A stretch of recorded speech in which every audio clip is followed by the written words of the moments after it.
Good morning, good afternoon, or good evening. This is going to be a full paper work through of the Further Maths Mechanics paper from June 2022. So we'll start with our amusing name. I'm going to go with Adam Quince Allens, or AQA as the initials. And this hopefully will give you not only something to be able to review your own work with once you complete this paper and look to mark and look for how to improve upon your scores, but also give out some of the useful hints, suggestions that come with doing papers such as this. So we'll jump straight in. Our question one, we have a force, a variable force. Calculate the magnitude of the impulse. Well, our impulse is normally force times time, but if the force is variable, it does become an integral. Of course, integral is area under the curve, so you can also do this as just the area of a triangle. 7 times 5 divided by 2 is 17.5. Our question 2, we have a mass of a car at a constant speed, has a resistive force, calculate the power. Well, because it's a constant speed, that's going to mean that our driving force is equal to our resistive force, is 240. Power is force times velocity, so that's 240 times 18. Which is going to give us a power output of 4,320. Question 3. 3 particles on a light rod, length 40 centimeters. The particles are attached at A, B, and the midpoint. The rod itself is light, so we're going to have a 5 kg, a 1 kg, and at the middle a 4 kg. We want to find the distance of the centre of mass from the midpoint of the rod. Be careful there, it's very tempting to do it from one end instead of doing it from the midpoint. So if I put my X bar here, so that will be at 10 kilograms. So 10 X bar equals, well, the 4 is multiplied by 0 plus 5 times the rod was 40 centimeters long times 0.2, and the mass at B is actually causing a moment in the opposite direction. So will be 1 times 0.2, but a negative. So that's going to be 0.8 over here. So X bar is 0.08 meters or 8 centimeters from the midpoint. You could have done it from one end and then converted afterwards, or just do it from the point the question's referring to. Question 4, dimensions of force. Well, the most famous force equation is F equals ma. So the dimensions is going to be the dimensions of m times the dimensions of a, mlt to the minus 2. The velocity of an object could be calculated using that formula, where we've got the universal constant of gravitation, and they've given us the units, which is quite nice because that allows us to work out the dimensions. The newtons is giving us the mlt to the minus 2 from part A, times an extra m squared times a extra, sorry, not an m squared. The m is giving us a length dimension squared, and the kilograms to the minus 2 is giving us a mass to the minus 2.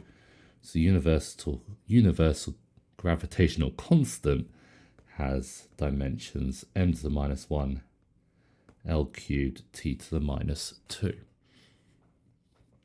So we can now build it together with the equation itself. The dimensions of V, which are Lt to the minus 1, have to match the dimensions on the other side. That's m to the minus 1 L cubed t to the minus 2 to the power of a. We have a m, which is a mass, to the power of b, and r, which is a radius, which is a length, to the power of c. So that's going to be m to the power of minus a plus b, L to the power of 3a plus c, and a t to the minus 2a. And we get three equations out of this. So minus a plus b equals 0. 3a plus c matches the power of 1. And minus 2a has to match the power of minus 1. So that gives us that a is positive a half, b is equal to a from the first equation, and c is equal to negative a half from the middle equation. You might recognize that equation. It doesn't seem likely. With all of that in, it becomes gm over r. Kind of looks slightly familiar if you times up the root or you square. You get a v squared equals gm over r. May be recognizable if you know a lot about your astrophysics. Question 5. We have a train travelling at that when it collides with a buffer. The buffer brings the train to rest over that distance. When it's in compression, it's exerting that force. Find, in terms of A, the work done. So work done normally is force times distance, but again, a variable force means it's an integral between those two limits. So we're actually doing the integral between 0 and 0.2 of that expression. Let's use the correct notation. It's going to be a half ax squared plus 3000 x cubed between those limits. The nice thing is when you sub in a limit of 0, it actually just makes 0 here. The other parts, we are getting 1 over 50a plus the 3000 times the 0.2 cubed plus 24.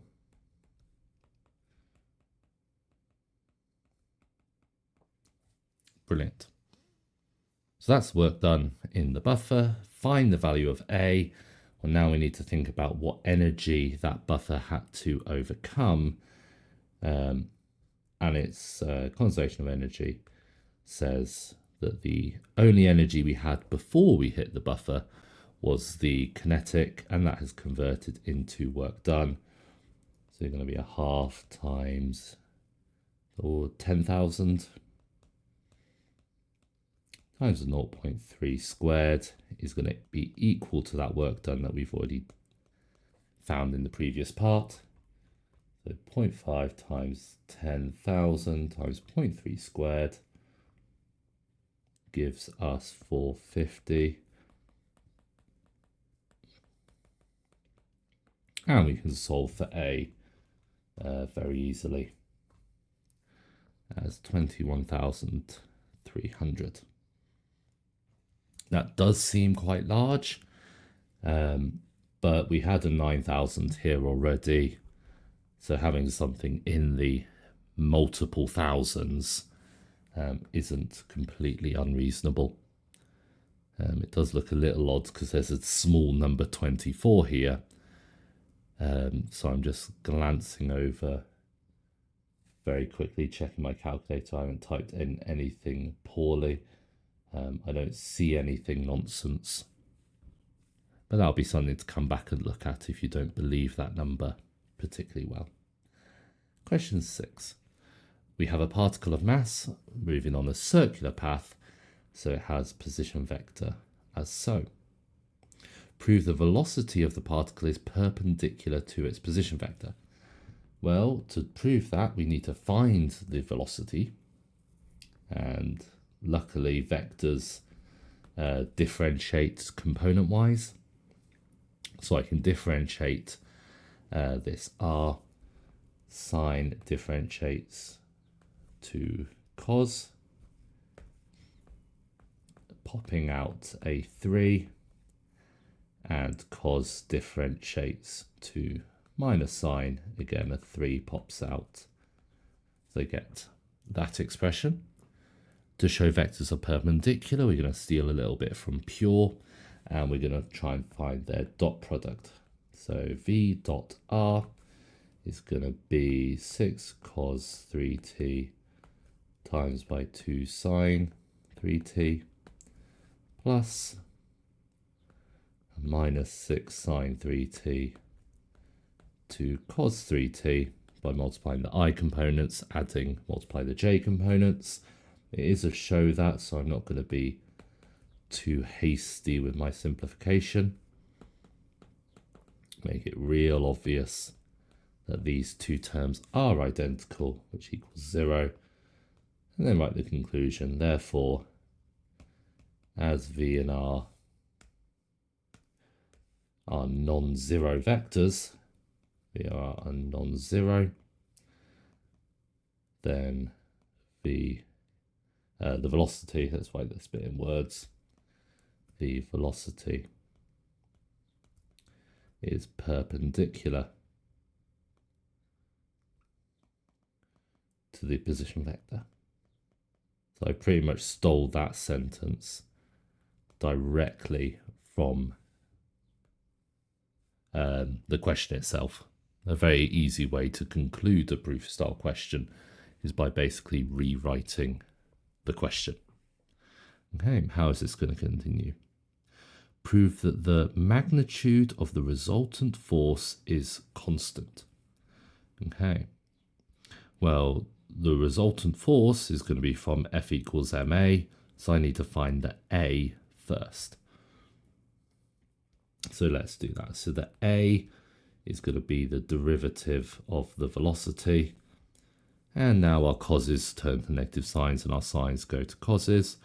So the first term is going to be negative 18 sine 3t on the I component, and negative 18 cos 3t, j on the j component. So then the force is equal to ma, where we told the mass, 5 kilogram mass, is going to be negative 90 I plus negative 90 cos on the j. And it's not the resultant force itself, but it's the magnitude of the resultant force that I care about. So the magnitude, and it's often smarter to do the magnitude squared, so that you don't need to write that big square root everywhere. And again, this is a proof question, so I am giving way more detail than I need to. I am going to cheat a little bit here though, because I can see that that factor appears on both, which implies that the magnitude of the resultant vector is equal to 90.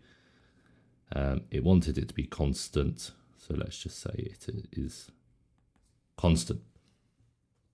That feels like a lot of writing for 3 marks, considering we did about the same amount of writing in the previous part for 4 marks. I suppose the previous part had a deeper thought process. We had to use the dot product, whereas here we only use magnitude of a vector. Moving on now, question 7. This is one of the questions I use quite a lot for the oblique collisions, the collisions in 2 dimensions, so it might be familiar to you too. 2 snooker balls have equal mass, they're on a table, they're struck, the white ball is struck, so it travels at 2 meters per second parallel to AB. It hits a stationary red ball. Afterwards we move at the velocities drawn in the picture, and when the collision takes place, the white ball is the same distance from AB as CD, So that distance is the same there and there. After the collision, the white ball hits AB and the red ball hits CD. Explain why they hit the sides of the table at the same time. So there's quite a long line of reasoning here, but it's all fairly straightforward. So by conservation of linear momentum, the initial vertical momentum is 0. So the vertical momentum of the white ball is equal to the downward momentum of the red ball. So they have equal and opposite momentums, as they have the same mass. We were told that they were of equal mass. That implies they have equal and opposite. The opposite really doesn't matter as much here. Equal and opposite velocities, because momentum is equal to mass times velocity. As the collision, and again using more of what the question told us, occurred, and throw a posh word in there, equidistant from AB and CD. We have the same velocity, we have the same distance. As the collision occurs equidistant from AB and CD, the time taken to reach the sides are equal. Explain why the two balls hit the sides of the table at the same time. Momentum, equal mass, equal distance, therefore equal time. Question 7b, show that angle is 17.0 correct to 1 decimal place. So we now need to try and find this angle here. Issue is we have two unknowns. We have the unknown V and the unknown angle. That to me feels like we just have to do simultaneous equations. There's nothing extra sneaky going on there at all. And it is 4 marks, so let's go for it. So let's first use the vertical, and we'll use conservation of momentum. So at the beginning, we have a momentum of 0, which is going to be equal to the 0.8 sine 30, m times 0.8 sine 30, minus, because this momentum, this velocity is going in the opposite direction, going downwards, and again it's a sine component, mv sine theta. And of course the m's are going to cancel out perfectly, and we have, I'm just doing a little mental check, that we are getting a half. Yep. So this is 0.4 equals v sine 30. And the other one to use is our momentum going parallel to AB. We started with a velocity of 2, and that's going to turn into now the cos components. And these are both pointing in the same direction. So we don't need to worry about the plus or minus on that. Again, the m's cancel, and we're going to get v cos 30 is going to be 2 minus 0.4 root 3. So we want the angle. I'm going to call this equation 1, this equation 2. Make it really clear to the examiner what my intent is. I have put 30s in instead of thetas, quite magically. So if I do equation 1 divided by equation 2, you're going to get tan theta is 0.4 over 2 minus 0.4 root 3. So my angle is going to be tan inverse of that thing. And I've got a very old graphical calculator here, so I need to put in extra brackets where I really didn't want brackets, but I'm getting, and I'm also in radians, so let's swap 2 degrees, and it's giving me 17.014, etc., which is 17.0 to 1 dp. Of course, for a show that question, show a little bit more of that accuracy first, so it doesn't look like that you've just cheated. So I found my theta. To find v, we could use the harmonic form trick, square 1 plus square 2, to get the sine squared plus cos squared, or we could just use what we have. So from equation 1, v is 0.4 over sine of that 17.0. Now in my calculator, I am going to use the answer button to keep that little bit more accuracy. It's really not gaining much at all. And I'm going to give the answer, the angle they gave to 3 sig fig. So I'm going to give this to 3 significance figures as well. And it is worth checking that if you use the other equation, the one with cos in, you'd also get the same answer. Good habit to double check your working in as many different ways. And yes, they both, at least to the calculator I have, are correct to 4 significant figures.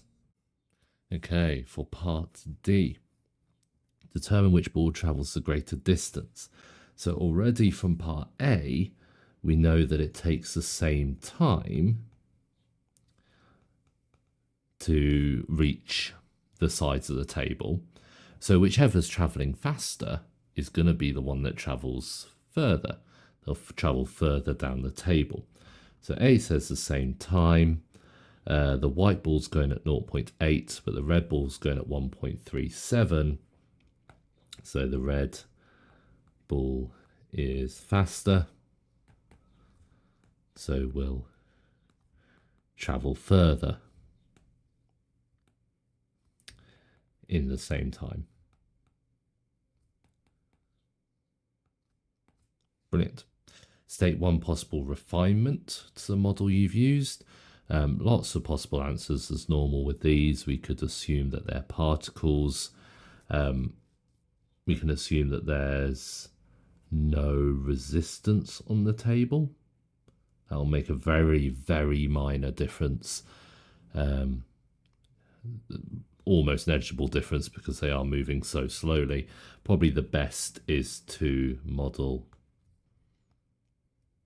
Oh, we're looking for a refinement, so we have modelled as particles, so we don't want to model as a particle to make it better. But the biggest difference that modelling as a particle makes in this context is it removes any rotational impact, so includes spin / rotation to the motion. And if you've ever seen any snooker or pool play at all, you'll realise that the spin people can put on the balls can have a huge impact on both the collision and the motion across the table. So that'll be quite a big one to include if you're doing this properly. Question 8. We have a rope pulling a crate along a rough horizontal surface.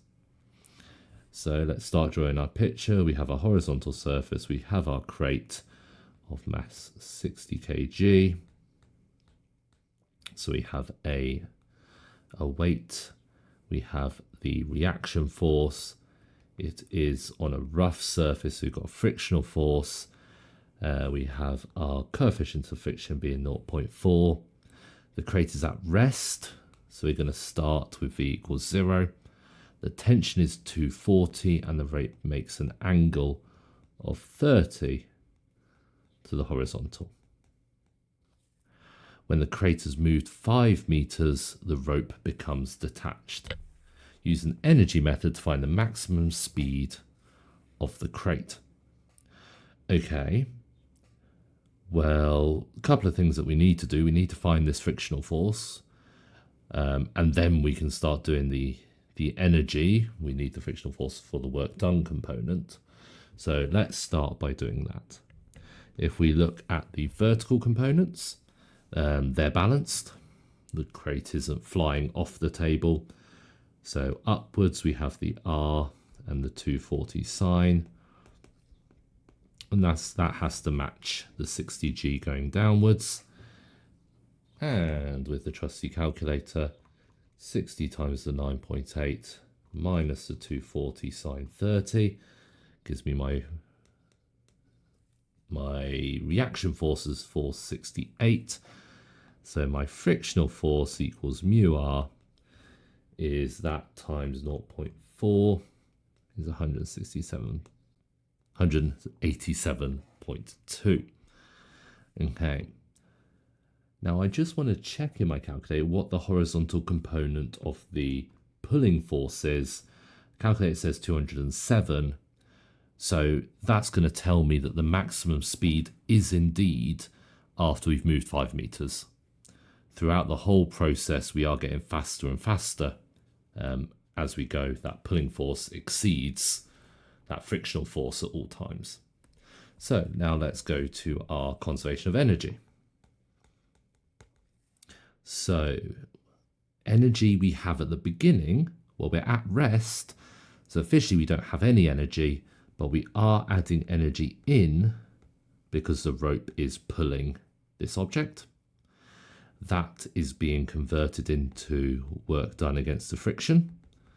We're overcoming that force and we are getting faster. So we have that set up. Now we just need to put all the things in the right places.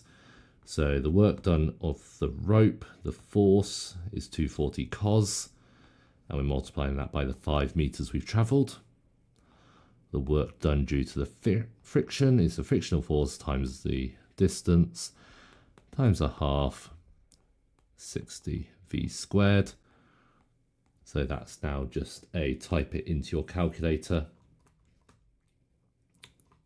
and work out minus the 187.2 times 5, and we're dividing that by 30. So the v squared comes out roughly 3.44. So v, if I square root that answer, I'm getting 1.854. And because we use G as 9.8, I'm going to give my answer to 2 sig fig. So the maximum speed, which happens just before the rope detaches, is 1.9 meters per second. 8b, use an energy method to find the total distance travelled by the crate. So this time, well, not really this time, we have the speed and it's going to keep slowing down. Now it is important that it says this here because this is actually relatively nice to do with a Suvat style approach. We have the initial velocity of 1.9. We can work out the deceleration from the friction. It's still more work than using energy, but it's not a horrible method. But it does say use an energy method. So let's set that up. So again, the energy that we have going into the system is the work done due to the rope. We are going the total distance, which is going to tell me that my final velocity, we're trying to get down to 0. And the only thing that we're losing energy from is friction. There are no other forces. There's no other types of energy going on in this system. So set it up again. The 240 cos 30 is my force. That is only being applied for 5 meters because then it gets detached. The frictional force, however, is being applied for the total distance. So setting that up and solving is going to give us a total distance of 5.54, which again I'll give to two significant figures. Of course, you should always give more accuracy first, so that if the exam actually wanted more accuracy, they can still give you the credit for it. So we've actually travelled an extra half a metre once that rope disconnects and friction slows us all the way down.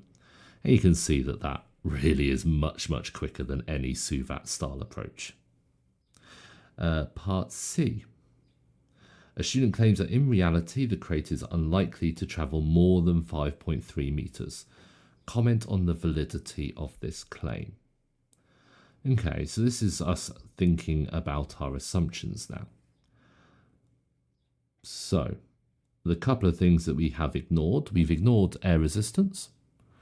However, air resistance is going to be such a minor influence because the speeds are so small.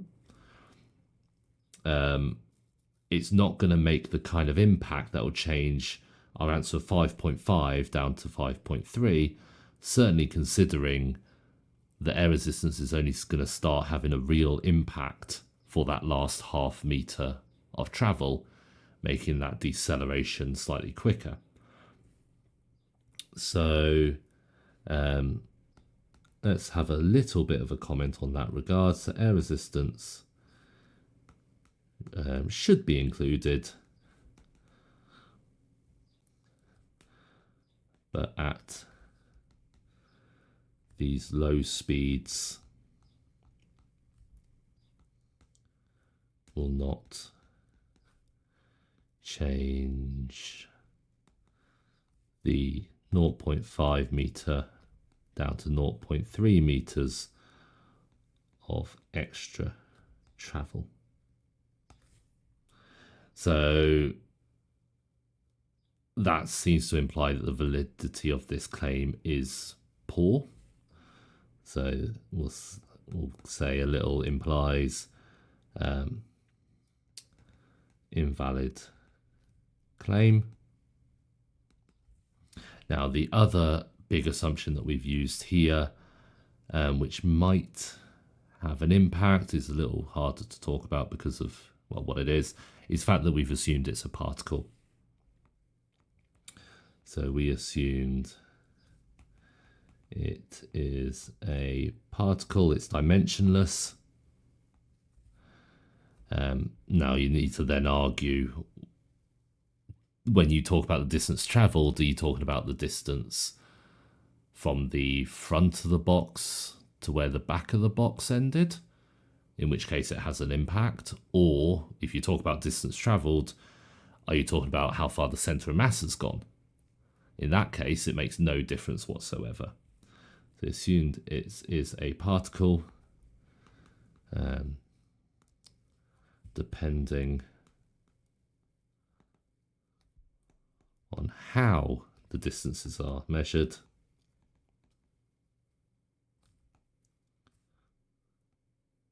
may impact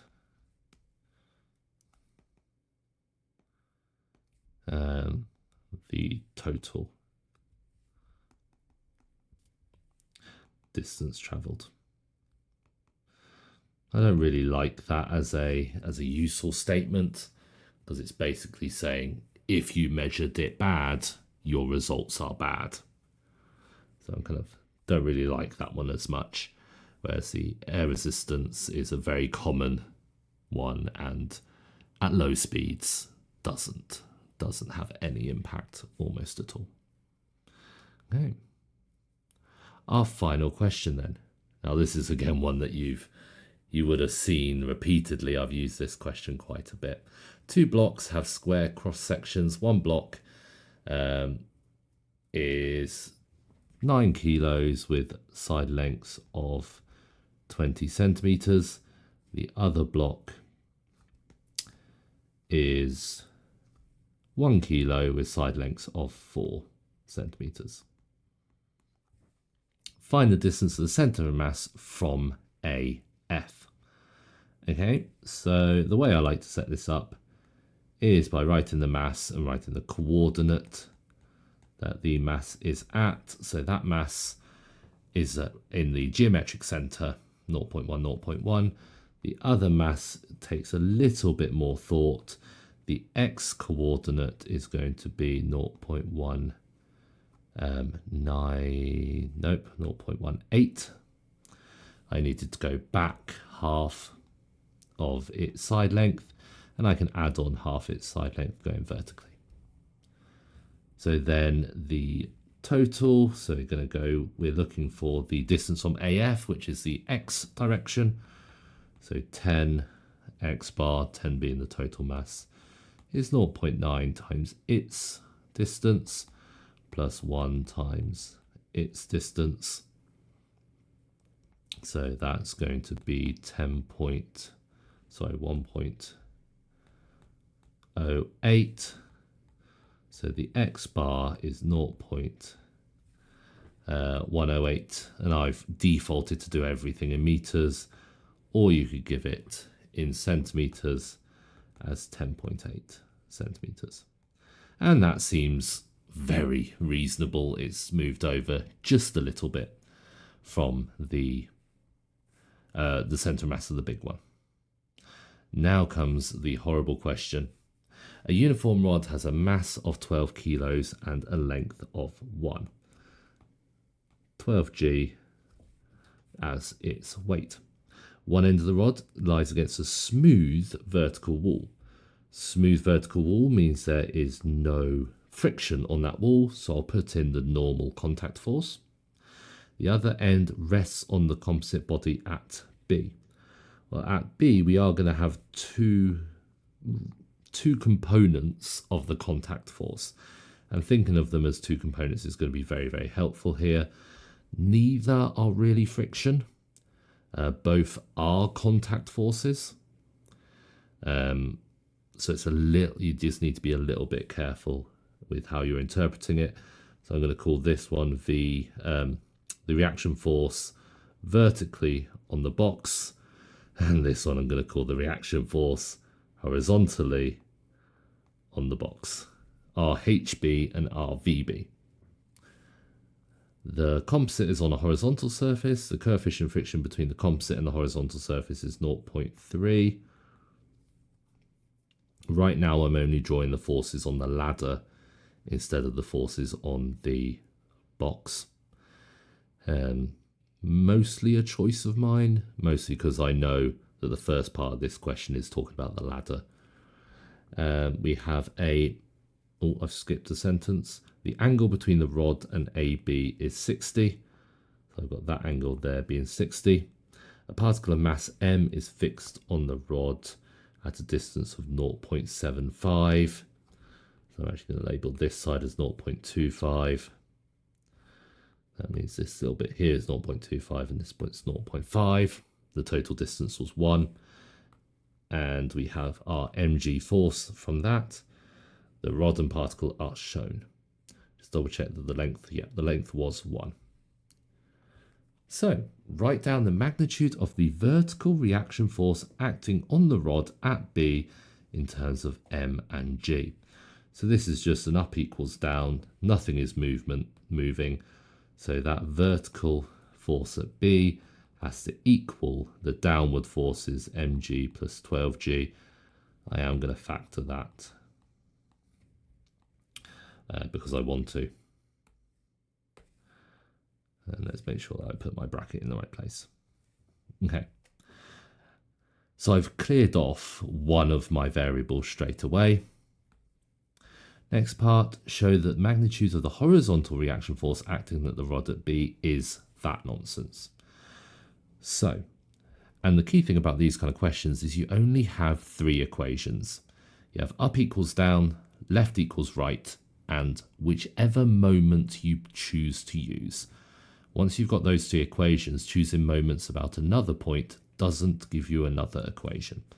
So the first thing I'm going to notice is left equals right is quite useful.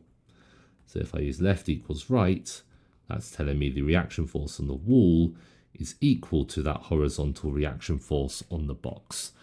So actually I need to find the reaction force on the wall, not the reaction force on the box. And what that allows us to do is to choose to take moments about the point B. If we're taking moments about that point there, these two forces go through the moment and have no impact whatsoever. So now I just need to work out the rest of them. So in particular, I'm going to need to find the distance for that force, the distance here for that force, and let's not undo too much, and probably that distance there for the other force. So knowing all that, I'm going to label one more angle. I think the angle up here being 60 as well is going to be quite useful for at least one of those. So taking moments about B, we'll see that the two masses are rotating that way around B, and the reaction force is the only one going the other way. So taking moments about B, the RW is going to be one of them, and I need this side here to go with the RW, which will be the sine component of that triangle. So it's RW sine 60. The length was 1, so I'm not even going to write the 1 in there. And that has to match the other two. The MG was at a distance of 0.75 along the diagonal, but I want this side here. So that's going to be the cos component. So that's 0.75 cos 60 plus 12g, which was at a distance of 0.5, and again cos 60. Sine 60 is the root 3 over 2 one. And if we work out the rest, and we need to be a little bit careful because I am looking for the exact answer. Cos 60 is a half, so that thing which is 3/4 becomes 3/8. This becomes 3/8 mg, which maybe I'm sad about looking at the answer, plus 12g times by a half times by a half is going to be 3g on that second component. I'm going to times everything by 2 because I can see that the answer has an over root 3. So I kind of want to do that at the end. If I times everything by 2, and I'm going to also write these the other way around, times that by 2, and I'm turning this one back into a decimal because the answer has it as a decimal. And then finally divide by that root 3, we can factor the g, and we get the answer exactly as written, really quite efficiently. Okay, carrying on, find the maximum value of m for which the composite body does not slide or topple. And this is the very last part of this paper. So this is actually two questions. We want to find the topple and we want to find the slide. I think the sliding is easier, but that's mostly because I'm used to dealing with forces a lot more than I am with angles and rotations. So the key thing here, in my opinion, is to draw a new picture. Because if we go back to that previous picture, we had all of our forces on this drawn as forces on the ladder. I don't want forces on the ladder when I'm talking about toppling and rotation of the block. So I need to redraw this with those instead.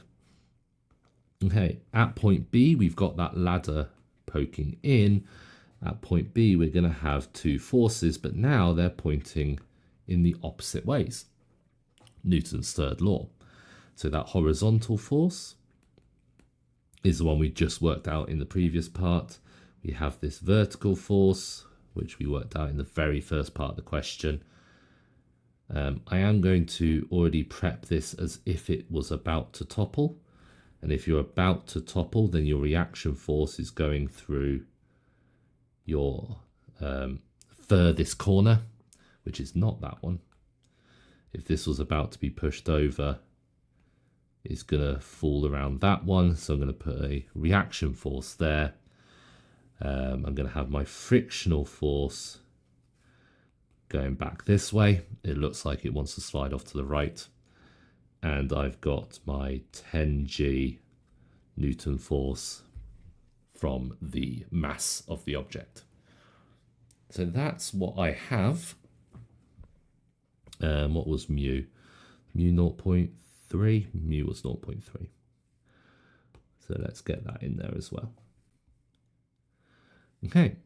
So now I've got a picture which I can deal with. I can now try and do the sliding and toppling. So let's split it up. So at the point of sliding, let's do that one first. And we want to try and find M. So at the point of sliding, that means my forces are all balanced. Up equals down, left equals right. So I can work out from up equals down that this reaction force is equal to this vertical reaction force, which was M plus 12G. So my frictional force is 0.3 lots of that thing.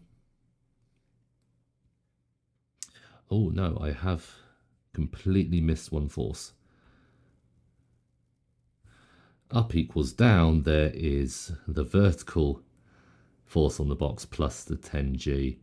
So it's now actually going to be M plus 22G, factoring in that 10G, and M plus 22G there as well. So then let's do left equals right. So the frictional force is going to equal the horizontal force on the box, which was that thing just over there. G6 plus 0.75 M over root 3. I'm going to cross the G's out straight away. I'm going to multiply up by the root 3 and expand out that bracket. I should have put that on the line below, shouldn't I? 0.3 root 3 M plus 6.6 root 3 is equal to the numerator over there. So M is going to equal, I'm going to send that way and that way. So it's going to be 6.6 root 3 minus 6 over 0.75 minus 0.3 root 3. And that is an absolute monster to try and type into your calculator. Be careful with it. I've got a very old one here, so I'm putting in an excessive number of brackets. And I'm getting an answer of 23.57, etc. Which I'm going to leave as that because I'm going to compare this with something. So that is the maximum value of M to not slide. But now I need to work out the maximum value of M to not topple. So let's do a very similar thing. So at point of toppling. Now the point of toppling technique is we're going to take moments around this point. We have 2 going in that direction and then 1 going in the other direction. And those 2 moments are going to have to match. And this is where we're going to use the very, very first part of the question. You can remember all the way back then where we found the centre of mass. So at the point of toppling, let's take moments about that point, which was called point E. So let's take rotations around E. I probably need to actually start the next line for this. So we have the 10G times the distance. Now you'll remember from the very first part that there was the 10.8 centimeters.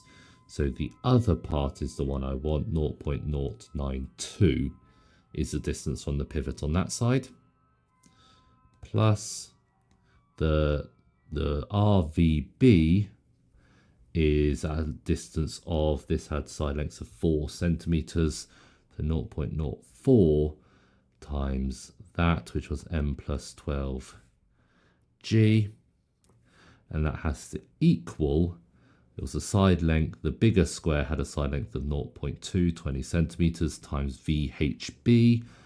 I have VHB up here already. That was g times that bracket over root 3. Once again, I can cross out the g's. I'm going to want to multiply up by the root 3. So I've got 10 lots of 0.092 plus an extra 0.04 times 12 for my constant, for my numbery bits. So that's going to be 1.4 root 3. The g component plus, sorry, not the g, the m component, 0.04 root 3 m. The other side, 6 times 0.2, could be 1.2 as my whole number, as my independent of m, plus 0.15 m. Again, I'm going to move some stuff over. I'll send that way. I'll send that way. So m is going to be equal to 1.4 root 3 minus 1.2 over 0.15 minus 0.04 root 3.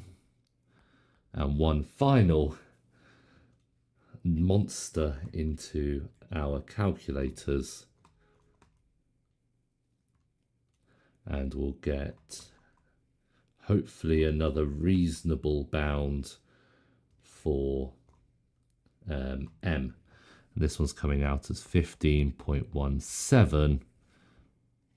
So we've got two values of m.